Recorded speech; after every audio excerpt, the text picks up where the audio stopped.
Baik, mungkin kita langsung sambung saja ya ke materi kedua dari Kang Nang. Insyaallah kita bacakan dulu nih. Kang Nang masih monitor ya? Siap, siap, siap. Ya, udah ada kopinya belum ini?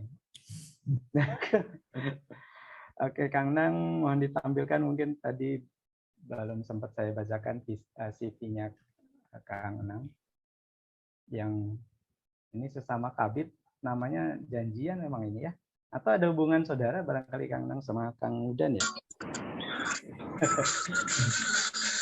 Lahirnya bareng ya? Oke, Kang Nang nama lengkap Nang Lukmanul Hakim, ya, SSI, ini jabatan Kabid Pelayanan Perizinan dan MPP tadi ya, Mall Pelayanan Publik, DPM PTSP Sumedang, alamat Prium Girya Husada Ibnu Sina, B1 Sumedang, nomor telepon, email, sudah ada di layar ya.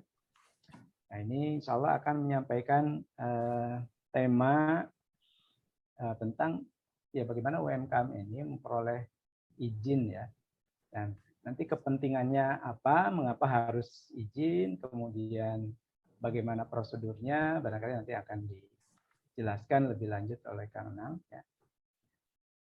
Tapi sebelum ke Kang Enang menyampaikan materi atau pemaparannya, sepertinya ini sebelumnya saya cek dulu di chat ini ya, ada yang bertanya atau berkomentar ini.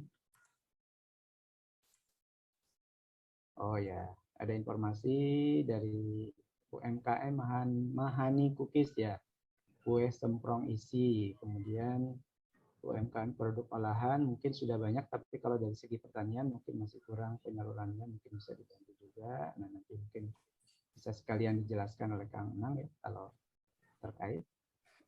Ya. Nah ini nanti ada literasi digital itu seperti apa ya solusinya, nanti juga mungkin bisa dijelaskan kembali oleh Kang Ade maupun Kang Gerhana ya maupun Kang Enang. Oke baik Kang Enang, waktu terus ini bergulir ya, silakan mungkin langsung saja Kang Enang untuk menyampaikan pemaparan mengenai izin usaha dan bagaimana kemudahannya di Sumedang ya. Saya persilakan Kang Enang. Baik, terima kasih Kang Pipin ya. Bismillahirrahmanirrahim. Assalamualaikum warahmatullahi wabarakatuh. Waalaikumsalam. Suaranya jelas ya Kang Pipin ya? Cukup jelas Kang, silakan. Oke, terima kasih. Yang pertama, puji syukur kita panjatkan kehadirat Allah Subhanahu wa taala. Shalawat serta salam semoga tetap tercurah kepada yang mulia baginda Rasulullah Muhammad SAW, pada keluarga dan para sahabatnya. Mudah-mudahan kita menjadi umat yang akan mendapatkan syafaat di yaumil akhir. Amin. Pada kesempatan pertama ini saya sampaikan apresiasi yang setinggi-tingginya kepada panitia ya, yang telah memfasilitasi acara ini, dan kami pun sebagai bentuk respon atas inisiatif yang didorong oleh panitia. Saya juga tadi siang sudah mencoba ngontak beberapa stakeholders, diantaranya Kang Udan ya dari UMKM, Kabupaten Sumedang, kemudian juga ada Teh Nurul ya dari Forum UMKM, biar ngobrolnya komprehensif gitu. Jadi kita ngobrolnya santai saja.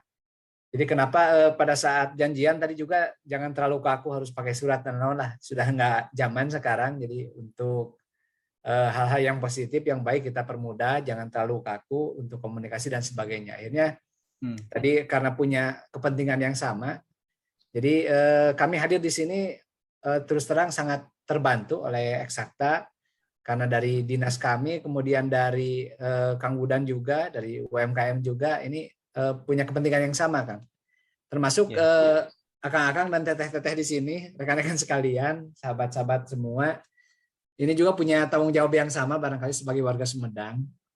Jadi mari kita dorong kiri kanan, depan belakang rumah kita yang punya usaha, barangkali kita sama-sama dukung lah untuk sama-sama berkembang.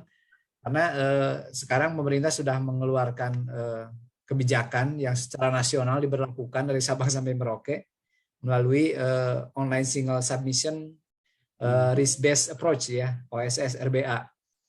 Memang aplikasinya belum sempurna, masih dalam tahap pengembangan, tapi setidaknya ini menunjukkan sebuah itikad dari pemerintah untuk mempercepat layanan perizinan, barangkali seperti itu. Apakah slide-nya bisa dilihat dengan jelas? Bisa Kak. Di slide show ya, silakan. Oke. Baik Bapak Ibu sekalian, rekan-rekan yang saya hormati, saya banggakan. Ini kita fokus malam ini barangkali santai saja ngobrolnya terkait dengan bagaimana UMKM itu harus berizin. Kenapa harus berizin? Tadi di pengantar sudah disampaikan oleh Kang Budan ya. UMKM itu sebagai sebuah kekuatan baru untuk perekonomian di Kabupaten Sumedang. Itu sudah pasti, ini terbukti dari goncangan COVID-19 kemarin.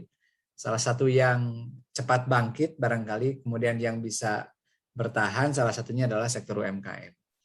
Nah, barangkali di sini pemerintah juga, kami mewakili dari unsur pemerintahan, barangkali bagian dari teman-teman semua punya kewajiban barangkali untuk mendorong bagaimana supaya UMKM di Sumedang bisa bersaing, kemudian bisa bangkit dan bisa tumbuh. Kenapa harus didorong? Kenapa harus bisa bersaing? Karena memang di Undang-Undang Cipta Kerja, rekan-rekan sekalian, ini yang terbaru ya, terkait dengan pelayanan perizinan berbasis risiko.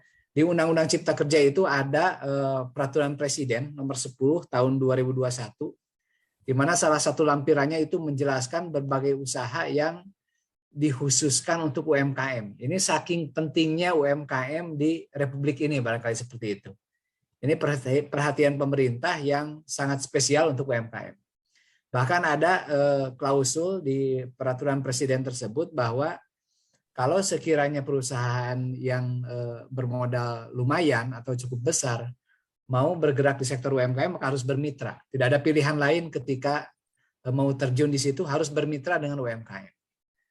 Jadi contoh bermitra itu bukan berarti misalkan orang Jakarta mau usaha di Sumedang, bermitra dengan UMKM asal Jakarta, tidak seperti itu juga. Jadi harus bermitra dengan UMKM lokal, seperti itu. Nah, untuk menjamin bahwa kemitraan itu bisa terjalin dengan baik, ini perlu sebuah legalitas, rekan-rekan sekalian, yang disebut dengan perizinan. Nah, sekarang di Undang-Undang Cipta Kerja ini diatur bahwa untuk perizinan berusaha itu betul-betul sangat dipermudah sekali. Jadi sekarang itu di Undang-Undang Cipta Kerja kita nanti hanya mengenal 3 produk izin, rekan-rekan sekalian ya. Yang pertama itu namanya nomor induk berusaha. Nomor induk berusaha itu adalah sebuah bukti registrasi pendaftaran pelaku usaha untuk melakukan kegiatan usaha dan sebagai identitas bagi pelaku usaha dalam pelaksanaan kegiatan usahanya. Jadi NIB ini kalau misalkan kita sebagai warga negara, itu NIK-nya, teman-teman sekalian. Jadi siapapun dari sekian ratus juta penduduk Indonesia yang berusaha di usaha yang sama, misalkan itu NIK-nya pasti berbeda. KTP-nya pasti berbeda nomor NIK-nya. Begitu juga dengan nomor induk berusaha. Nomor induk berusaha ini sebagai bentuk identitas usaha kita. Dan kelebihannya sekarang di OSSRBA itu, untuk yang klasifikasi usahanya resiko rendah, maka nomor induk berusaha itu bisa diterbitkan secara otomatis tanpa harus ada verifikasi dulu, baik dari Dinas Teknis maupun dari DPMTSP atau yang dikenal dengan perizinan. Makanya nanti saya akan tampilkan berapa sih di minggu-minggu terakhir ini yang sudah terbit otomatis izin seperti apa. Nanti saya sampaikan sepintas. Kemudian yang kedua adalah sertifikat standar. Sertifikat standar itu adalah perizinan berusaha berupa pernyataan dan atau bukti pemenuhan standar pelaksanaan kegiatan usaha. Kemudian yang ketiga baru itu izin. Jadi hanya ada 3 produk sekarang. Jadi kalau dulu ketika ingin memulai usaha ada izin A, izin B, izin C, izin D, banyak sekali izin. Karena memang prosedurnya seperti itu dulu. Sekarang itu lebih dipangkas lagi, lebih disederhanakan sehingga masyarakat atau pelaku usaha jangan terlalu dipusingkan dengan yang namanya macam-macam izin, tapi justru dipermudah. Yang tugas berat itu nanti di kami, di pemerintahan, karena titik beratnya itu nanti di pos audit. Ketika izin memulai usahanya dipermudah, maka pos auditnya yang berat. Ya, itu yang harus kehati-hatian kami, mohon doanya juga dari teman-teman sekalian supaya ya ini berbanding lurus positif gitu. Ketika izin dipermudah, jadi si pemohon izin yang mendaftarkan izin juga mengisi data yang benar sehingga meminimalisir resiko bahwa izin tersebut dicabut kembali. Seperti itu. Nah, kita sekarang ingin membahas barangkali ingin sedikit membedakan apa sih sebetulnya bedanya NIB nomor induk berusaha dengan sertifikat standar atau dengan izin. Apa sih yang membedakannya gitu ya. Nah ini rekan-rekan sekalian. Jadi Undang-Undang Cipta Kerja yang di dalamnya itu mengamanatkan terkait dengan pelayanan perizinan berbasis risiko atau OSS RBA, itu sebetulnya kriteria risikonya dari apa sih sebetulnya. Jadi yang penentuan besarnya risiko rendah, kemudian risiko menengah rendah, resiko menengah tinggi atau resiko tinggi itu salah satu pertimbangannya adalah dari 4 faktor ini. Dari 4 faktor ini, teman-teman sekalian. Yang pertama pertimbangan kesehatan. Yang kedua pertimbangan keselamatan.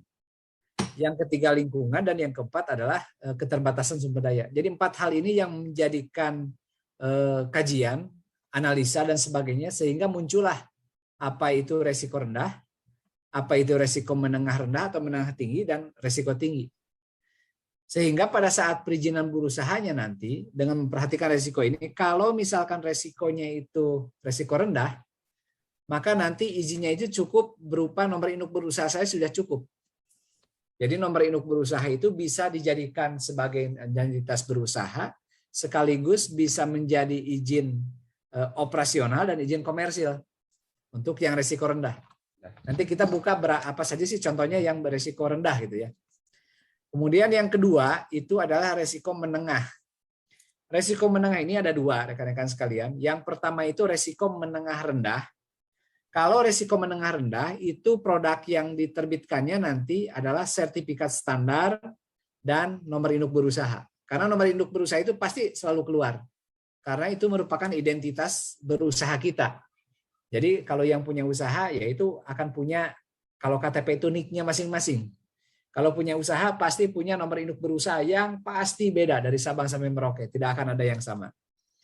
Bedanya adalah yang pertama kalau resiko menengah rendah itu teman-teman sekalian atau para pemohon, ini kebetulan ada teman-teman dari UMKM juga, ketika mendaftarkan mengisi data yang benar, maka nanti akan dipandu. Yang pertama akan keluar NIB-nya dulu. Kemudian dilanjutkan dengan pemenuhan sertifikat standar. Itu otomatis pada saat pengisian nanti akan diarahkan oleh aplikasi untuk sampai kepada penerbitan sertifikat standar. Dan sertifikat standarnya untuk yang risiko menengah rendah itu tidak perlu diverifikasi oleh dinas, kemudian tidak perlu lagi diverifikasi oleh perizinan. Jadi izinnya otomatis nanti akan terbit melalui aplikasi yang namanya OSS RBA yang dikelola oleh Kementerian Investasi atau BKPM. Jadi seperti itu. Tapi nanti tugas kami di daerah adalah bagaimana memastikan bahwa data Bapak Ibu sekalian yang diinput itu benar, sehingga nanti pada saat cross check di lapangan, oh ternyata tidak ada masalah. Berarti izinnya memang dipermudah dan benar, maka bisa dilanjutkan. Resikonya kalau misalkan pemerintah memberikan kemudahan untuk memulai berusaha mendaftarkan izin, kemudian mengisi seasalnya, misalkan diisi oleh data-data yang tidak benar, maka ketika cross-check di lapangan ternyata tidak memenuhi persyaratan, maka resikonya adalah izinnya bisa dicabut kembali demi hukum. Jadi seperti itu. Jadi niat baik barangkali dari kebijakan yang dikeluarkan melalui Undang-Undang Cipta Kerja ini yang sempat menimbulkan pro kontra, tapi bagaimanapun juga ini sudah disahkan, intinya harus disambut oleh disikapi dengan baik oleh semua pihak. Jadi terkait dengan perizinan ini, perizinannya dipermudah, tapi yang mengisinya, yang mendaftarnya itu harus mengisi dengan data yang sebenar-benarnya. Seperti itu. Nah itu yang resiko menengah rendah, jadi tidak perlu diverifikasi, jadi datanya itu nanti bisa langsung diterbitkan oleh OSS. Kemudian yang kedua adalah resiko menengah tinggi. Contohnya apa yang resiko menengah tinggi? Contohnya misalkan klinik. Klinik itu masuk ke dalam klasifikasi baku lapangan usaha yang beresiko menengah tinggi. Sehingga pada saat pemenuhannya nanti ketika nomor induk berusaha terbit, kemudian ingin menempuh izin operasionalnya, maka persyaratan-persyaratan yang muncul di situ nanti harus diverifikasi dulu oleh pihak dinas.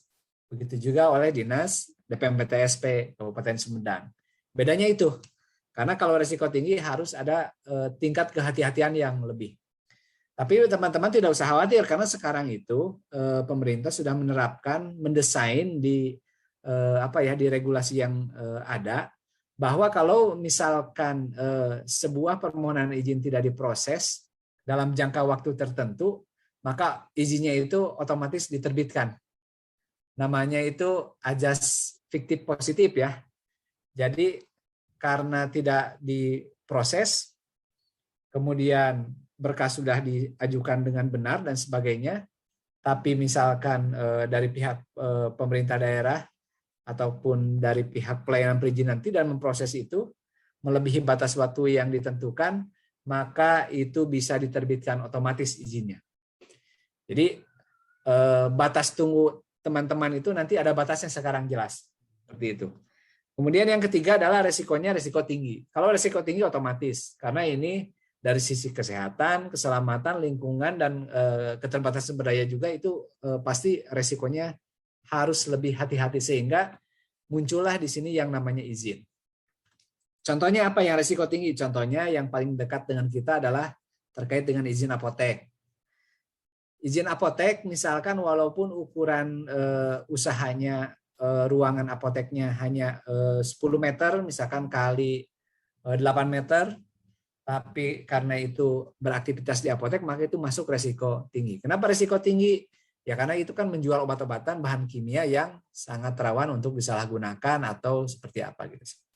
Jadi itu hal-hal yang membedakan apa itu resiko rendah, resiko tinggi, dan resiko menengah rendah dan menengah tinggi.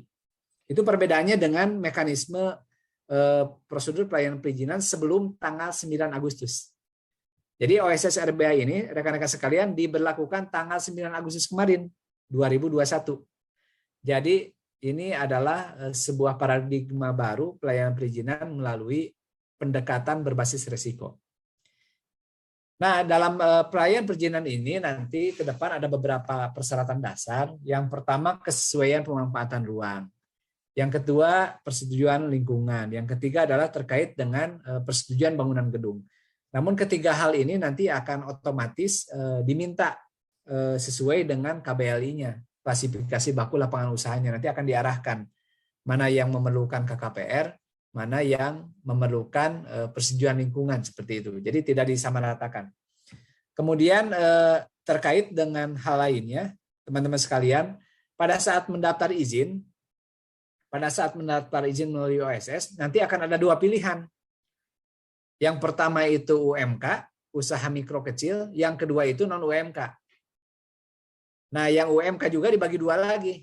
Nanti pada saat daftar akan ada dua pilihan. Apakah perseorangan atau badan usaha. Kalau badan usaha, maka persyaratan yang harus dipenuhinya adalah apa yang tercantum di kolom biru ini. Harus disiapkan. Beda lagi kalau perorangan. Non-UMK pun sama. Ada perorangan, ada badan usaha, ada perwakilan, dan sebagainya. Sekarang kita fokus ke yang UMK, karena kita berbicara untuk UMKM. Yang membedakan UMK dan non-UMK apa sih sebetulnya? Nah, ini barangkali rekan-rekan sekalian terkait dengan ketentuan nilai investasi atau permodalannya. Jadi yang disebut dengan usaha mikro sekarang itu dinaikkan grade-nya. Jadi kalau modal usahanya itu di bawah 1 miliar sampai dengan angka 1 miliar, tidak termasuk tanah dan bangunan, itu masuk ke dalam klasifikasi usaha mikro. Kemudian kalau misalkan modalnya itu antara 1 miliar sampai dengan 5 miliar di luar tanah dan bangunan, maka itu masuk dengan kategori usaha kecil. Dan kalau lebih dari 5 miliar itu adalah usaha menengah. Seperti itu. Dan kalau misalkan lebih 10 miliar itu memang sudah masuk kategori usaha yang besar. Kita sekarang masuk ke UMKM, usaha mikro, di mana modalnya adalah lebih antara di bawah 1 miliar. Seperti itu. Ini akan kita bahas sekarang terkait dengan UMKM.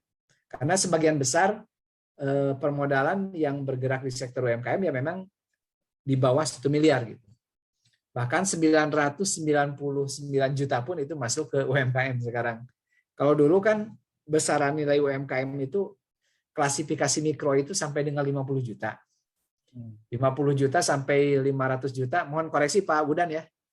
50 juta sampai dengan 500 juta itu mungkin usaha menengah kalau nggak salah dulu. Dan di atas 500 juta baru klasifikasi yang lainnya. Jadi yang mikro itu dulu maksimal 50 juta di aturan yang lama. Sekarang usaha mikro itu sampai dengan 1 miliar. Jadi seperti itu perbedaannya. Nah, bagaimana dengan izinnya barangkali? Nah, ketika kita ingin daftar melalui OSS, jadi teman-teman cukup membuka ini. Ini judul yang warna kuningnya kelihatan, Pak Pipin? Kelihatan ya?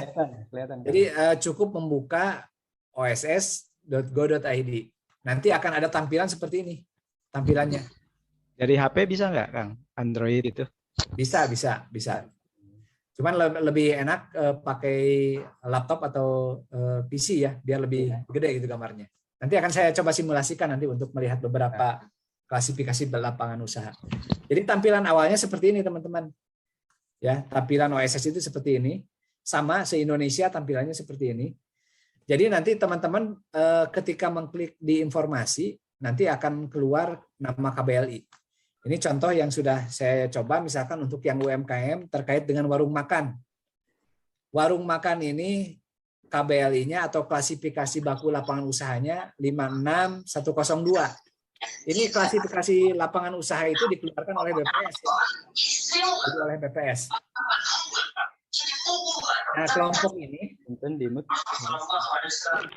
kelompok ini mencakup beberapa jenis usaha, jadi sudah dijelaskan. Klasifikasi untuk 56102 itu untuk rumah makan itu apa saja sih usahanya sudah sangat jelas di sini. Jadi teman-teman itu bisa membuka, mempelajari, oh saya usahanya masuk klasifikasi mana ya gitu. Cari KBLI yang tepat. Cukup diketik aja di sini di pencarian. Saya usaha di bidang ketik aja mana yang paling mendekati. Ini contoh warung makan ya barusan. Warung makan ini uraiannya seperti ini, kemudian masuk usaha mikro, luas lahannya tidak diatur ketentuannya, risikonya rendah, maka perizinannya NIB. Jadi ketika teman-teman daftar untuk usaha makan minum, warung makan, maka otomatis NIB-nya pasti langsung terbit. Tidak perlu menunggu lagi harus diverifikasi oleh dinas A, dinas B, atau dinas perizinan, pasti langsung terbit. Ini kalau aplikasinya lancar, ini di bawah 10 menit sudah jadi itu NIB. Makanya tadi pagi saya ngobrol dengan Kang Udan ya, sangat menyambut baik. Jadi hari Senin nanti kita akan follow up, akan sudah diagendakan di dinas, akan ada namanya itu diklat pendamping UMKM. Kita siapkan fasilitasi dari tim Kang Udan, ada 7 orang yang akan didampingi oleh petugas kami di Mall Pelayanan Publik sampai dengan yang 7 orang itu bisa menguasai sampai bisa mendampingi dan menularkan ilmunya seperti itu. Semakin banyak yang didampingi, semakin banyak yang dilatih, kami siapkan SDM-nya untuk melatih, akan semakin mudah masyarakat nanti untuk mendaftarkan NIB-nya. Termasuk nanti kami akan kerjasama juga dengan mahasiswa UNPAD yang KKN, sudah komunikasi, itu polanya sama seperti apa yang akan digagas dengan Kang Udan nanti. Jadi kita siapkan mahasiswanya, diberikan pelatihan, dibina bagaimana cara mendaftarkan UMKM. Kebayang kalau satu desa itu 5 saja UMKM, kali 270 desa, udah berapa yang sudah mempunyai NIB, luar biasa. Ini adalah kekuatan besar yang harus didorong sama-sama. Jadi dinas kami tidak bisa bekerja sendiri. Dinas Kang Udan juga sama, di Diskoperindag. Kalau mau ngurus UMKM sendiri berat sekarang. Makanya harus kolaborasi, termasuk dengan Eksakta sekarang. Luar biasa ini. Jadi kita saling support nanti. Adapun nanti dari tim Eksakta misalkan saya punya 10 binaan UMKM. Oke, silakan komunikasikan dengan kami siap mendampingi sampai dengan NIB-nya terbit. Apakah kami datang berkumpul di sebuah tempat, misalkan di Sumedang, di mana pendampingannya, atau datang ke MPP, pasti kami akan fasilitasi gratis tanpa ada pungutan biaya ya. Seperti itu. Pastikan itu gratis ini kan ya? Ya, pastikan gratis. Cara gratis adalah yaitu diurus sendiri ya. Jangan mempercayakan kepada orang lain, apalagi oknum yang di luar petugas pelayanan. Kalau misalkan hal itu ditemukan, teman-teman bisa melaporkan ke apa ya, ke nomor pengaduan kami. Bisa dibuka di website MPP Sumedang atau di PTSP ada nomor pengaduan. Kemudian ada bisa juga ke Span Lapor Kemenpan untuk lapor, atau bisa juga ke link pengaduan yang ada di KPK, atau sekarang luar biasa sekali sampai dengan hal-hal sekecil apapun itu melapornya ke Pak Bupati. Luar biasa gitu ya. Di era keterbukaan sekarang, jadi akses untuk pengaduan sangat banyak. Jadi kami tidak main-main terkait dengan pelayanan tersebut, termasuk apabila ada penyimpangan-penyimpangan di lapangan, kami sangat membutuhkan info masukan dari rekan-rekan sekalian. Bukan apa-apa, ini untuk perbaikan kualitas pelayanan kita ya. Karena ketika masyarakat diberikan pelayanan yang bagus, maka tanpa diminta pun kewajibannya pasti dibayarkan. Termasuk kewajiban bayar pajak dan sebagainya. Nah ini teman-teman dari dinas kami nanti yang akan sinergi dengan Diskoperindag adalah kami akan mengadakan NIB Fest. NIB Fest ini adalah bagaimana caranya menggebiarkan kepemilikan nomor induk berusaha. Ya. Jadi sebanyak-banyaknya UMKM kita akan dorong mempunyai NIB. Caranya seperti apa? Yang pertama kita akan sosialisasi sebanyak-banyaknya, termasuk melalui Eksakta ini. Kita nanti akan beberapa angkatan lagi mengadakan sosialisasi baik virtual maupun tatap muka. Yang kedua nanti fasilitasi penerbitan NPWP kalau misalkan usahanya memerlukan NPWP pada saat pendaftaran. Kami sudah berkoordinasi dengan KPP Pratama Sumedang. KPP Pratama Sumedang siap memfasilitasi penerbitan NPWP tanpa dipungut biaya Rp1 pun. Kemudian yang keempat adalah fasilitasi pendampingan pendaftaran NIB-nya, udah pasti ini sampai dengan NIB-nya terbit. Nah, bagaimana ini dilakukan? Tentunya adalah kalau sendiri berat, kita akan coba kolaborasi dengan semua stakeholder. Dengan asosiasi, dengan forum, kemudian perguruan tinggi yang melakukan KKN, kemudian bank. Kami kemarin sudah berbicara dengan beberapa bank yang ada di Sumedang dan menyambut baik. Apa yang dibicarakan dengan bank? Jadi di bank itu ternyata yang kredit klasifikasi UMKM sangat banyak jumlahnya. Sangat banyak dengan perputaran yang cukup besar. Nah, kami menawarkan kemarin ke perbankan, bagaimana kalau misalkan data UMKM binaan yang di bawah bank tersebut, yang misalkan usahanya bagus, lancar setorannya, semacam reward, langsung diberikan nomor induk berusaha tanpa si pemohon itu meminta. Ini kan luar biasa. Jadi kalau bahasa Sunda nama surti gitu. Mere sama meh dipenta gitu. Jadi istilahnya surti. Jadi ketika masyarakat mengakses permodalan, misalkan kredit dan sebagainya, usahanya lancar, berkembang, bisa merekrut tenaga kerja, maka dari pihak bank berkoordinasi dengan kami, oke, yang ini berikan nomor induk berusaha dan sebagainya. Itu sudah kita komunikasikan. Salah satu bank menyiapkan pertama itu 50 UMKM, bank satunya sudah menyiapkan 40, dan itu akan terus bergulir sampai dengan ke desa, ke pelosok dan sebagainya, akan bertahap. Ini adalah cita-cita besar kami sampai dengan akhir 2021, dan ini akan terus digulirkan supaya yaitu tujuannya supaya UMKM sama-sama bertumbuh. Saya mengingat kembali pesan Pak Bupati ya, rekan-rekan sekalian, dalam setiap sambutannya beliau selalu mengatakan bahwa mudahkan urusan masyarakat katanya. Maka Allah akan memudahkan segala urusan kita, insya Allah. Jadi itu beberapa hal yang bisa kami sampaikan. Nah, sekarang saya coba ini buka OSS ya. Jadi bagaimana sih OSS? Ini teman-teman contohnya ya. Contohnya seperti ini. Jelas ya, kelihatan ya? Ya. Kelihatan. Nah, ini apa artinya 195? Kemudian ini ada 36, ini ada 165. Jadi teman-teman sekalian, ini akun saya di OSS. Jadi pada saat masyarakat mendaftarkan NIB dan sebagainya dengan klasifikasi rendah, maka itu langsung otomatis diterbitkan oleh OSS. Dan saat ini sudah ada 165 yang terbit otomatis. Kemudian dari yang Agustus ya kan? Ya. Dari sejak dibuka Agustus ya, kemarin itu ya? Ya betul. Ini dengan berbagai keterbatasan, uji coba dan sebagainya, ternyata total itu sudah hampir 195 yang terbit. Jadi ada 165 yang otomatis dan sisanya adalah yang kita verifikasi. Nah, kemudian kemarin itu di sini masih ada beberapa angka, Kang. Jadi angkanya tidak nol. Tapi siang tadi angkanya ini menjadi nol. Verifikasi pemenuhan persyaratan ini adalah ada di wilayah dinas teknis. Nah, kemudian yang di sini persetujuan pemohon adalah ada di wilayah dinas kami di DPMTSP.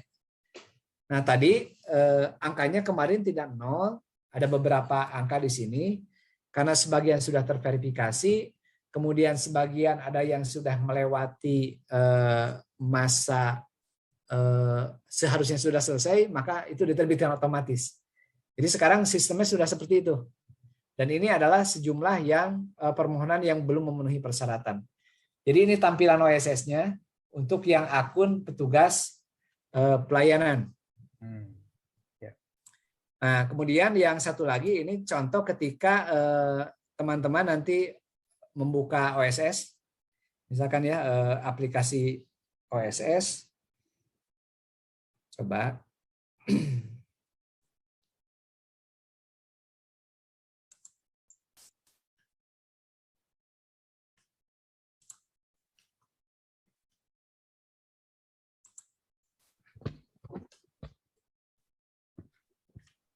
Oke, atau nanti ya sambil diskusi saya siapkan dulu untuk membukanya. Jadi caranya itu cukup membuka www.oss.go.id. Kemudian nanti ketikkan apa yang menjadi keyword atau kata kunci dari jenis usaha yang akan dilakukan. Nah, ketika sudah ada kuncinya, saya akan bergerak di usaha itu, baru nanti melakukan pendaftaran seperti itu. Sebagai pengantar diskusi barangkali Kang Pipin saya sampaikan cukup dulu. Nanti pada saat diskusi saya akan tampilkan contohnya untuk simulasi bagaimana melihat atau mengecek KBLI seperti itu ya. Ya, tidak terlalu jenuh. Ya, saya kembalikan lagi ke Kang Pipin sementara. Silakan. Siap. Aturun Kang Enang ya sudah membeberkan apa sih kepentingannya untuk memiliki legalitas izin ya. Tadi ada 3 izin ya. Di antaranya yang paling mendasar adalah NIB ya, nomor induk berusaha ya. Selayaknya seperti NIK ya kalau kita ya. Nomor induk kependudukan. Nah, ini untuk di bidang usaha ada namanya NIB. Nah, kemudian bagaimana cara pengurusannya? Ternyata sudah bisa elektronik, bisa dilakukan dari rumah berarti ya Kang ya. Asal ada koneksi internet. Nah,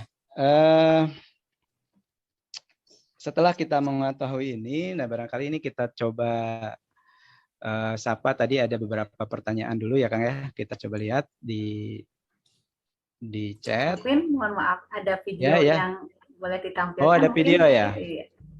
Boleh, ini para pembicara nih. Oh ya, terkait dengan tema kita yang kita bahas ya. Ya, silakan. Sebelum kita nanti membahas pertanyaan ya.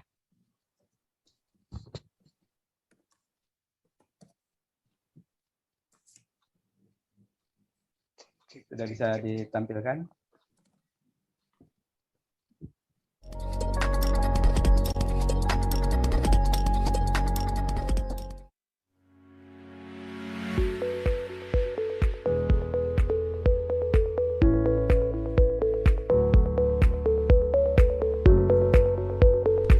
PTSP Kabupaten Sumedang telah terintegrasi dengan Mall Pelayanan Publik MPP Kabupaten Sumedang. Masa pandemi COVID-19 bukan penghalang dalam memberikan pelayanan terbaik bagi masyarakat. Tetap produktif dan profesional memberikan layanan melalui aplikasi pelayanan perizinan Si Ijo Mandiri yang cepat dan mudah. Daftar dari rumah dan bisa mencetak dokumen izin secara mandiri di rumah. PTSP dan MPP Sumedang menjadi yang terdepan dalam mengedukasi masyarakat untuk melakukan step assessment kewaspadaan COVID-19 melalui Amari COVID-19, sebuah aplikasi pengawas diri COVID-19 hasil kolaborasi pemerintah daerah Kabupaten Sumedang dengan kalangan akademisi dari Unpad dan ITB. Dengan step assessment yang dilakukan secara masif kepada setiap pengunjung, maka potensi penyebaran COVID-19 di Kabupaten Sumedang bisa terpetakan dan dikendalikan secara cepat dan akurat.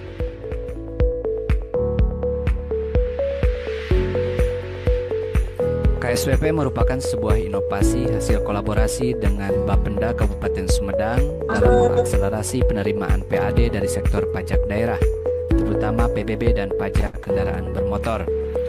Dengan sistem layanan pendaftaran perizinan berbasis data NIK, maka setiap pemohon izin akan terdeteksi status pajaknya, apakah sudah lunas atau masih mempunyai tunggakan kewajiban membayar pajak.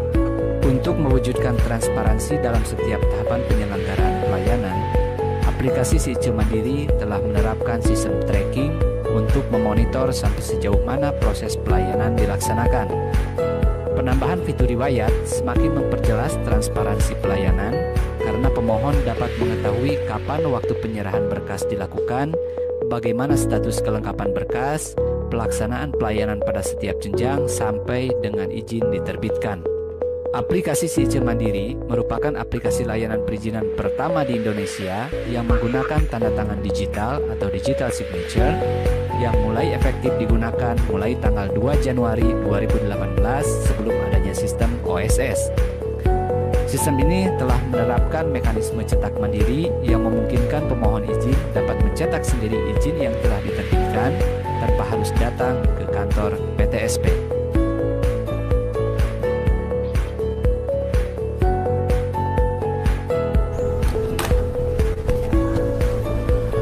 Terus berinovasi untuk meningkatkan berbagai kemudahan pelayanan publik, khususnya dalam bidang perizinan dan penanaman modal, adalah komitmen kami untuk mewujudkan Sumedang Simpati.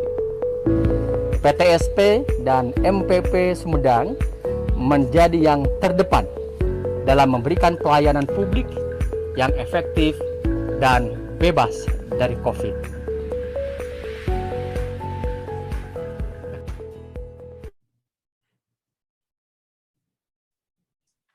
Baik, sudah ada lagi videonya atau cukup satu ini?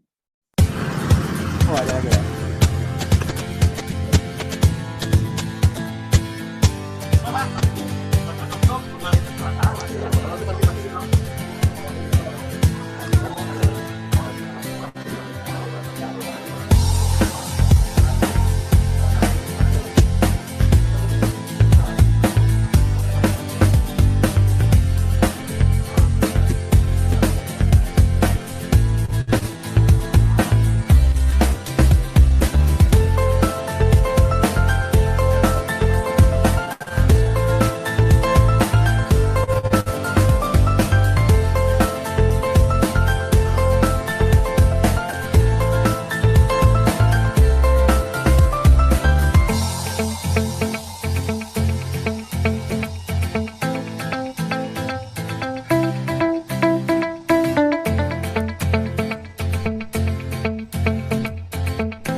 Ya, itu dua video yang menunjukkan ya. Masih ada juga ya, silakan, silakan. Mas Sep.